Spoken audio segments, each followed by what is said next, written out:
السلام علیکم ورحمۃ اللہ وبرکاتہ۔ ناظرین کرام، آج کی یہ ویڈیو ایک بہت ہی اہم اور مخلصانہ اپیل کے لیے بنائی جا رہی ہے۔ علم و ادب اور فقہ و فتاویٰ کی عظیم شخصیت دارالعلوم دیوبند کے سابق صدر مفتی حضرت مولانا مفتی حبیب الرحمن صاحب خیرآبادی دامت برکاتہم العالیہ اس وقت شدید علیل ہے۔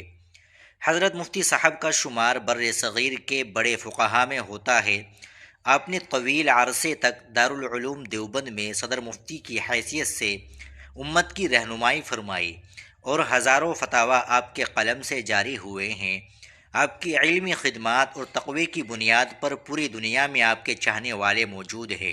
اطلاعات کے مطابق حضرت کی طبیعت کافی ناساز ہے اور وہ اس وقت زیر علاج ہے۔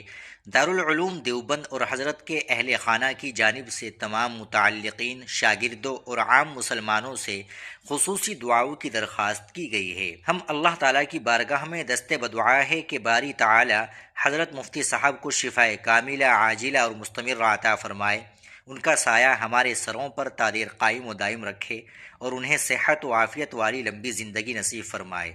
آپ تمام حضرات سے بھی گزارش ہے کہ ان کے لیے انفرادی طور پر اور مساجد و مدارس میں دعاؤں کا اہتمام فرمائے۔ آمین یا رب العالمین۔ ناظرین کرام، آپ اس ویڈیو کو زیادہ سے زیادہ شیئر کر دیں۔ ملتے ہیں انشاءاللہ اگلی ویڈیو کے ساتھ۔ السلام علیکم ورحمۃ اللہ وبرکاتہ۔